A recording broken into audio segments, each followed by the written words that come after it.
અધિકારીઓને કોન્ટ્રાક્ટરો માટે એટલો પ્રેમ છે કે પ્રધાનમંત્રી મોદીના ડ્રીમ પ્રોજેક્ટમાં પણ ભ્રષ્ટાચાર કરી નાખ્યો। ગુજરાતમાં એકમાત્ર રાજકોટમાં લાઇટ હાઉસ પ્રોજેક્ટ બન્યો।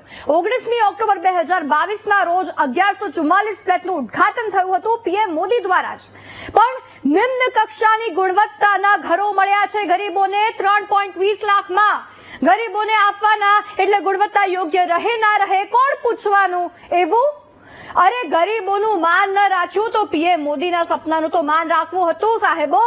બીએન પટેલ પ્રોજેક્ટ ડિઝાઇનર, આવો ડિઝાઇન કરવાનો પ્રોજેક્ટ। કોન્ટ્રાક્ટર મનોજ માલાણીજી, નિમ્ન કક્ષાની ગુણવત્તાનું કામ કરવાનું કોઈ ખાસ કારણ?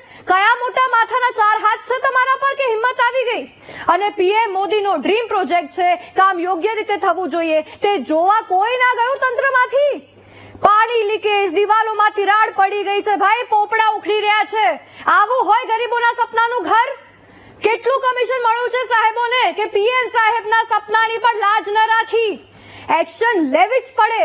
વીટીવી ન્યૂઝ આજે દરેક ગરીબ કે જે સરકારી યોજનાના કારણે ઘરનું ઘર થાય તેવી આસ લગાવીને બેઠો છે, એના વતી અવાજ ઉઠાવી રહ્યું છે।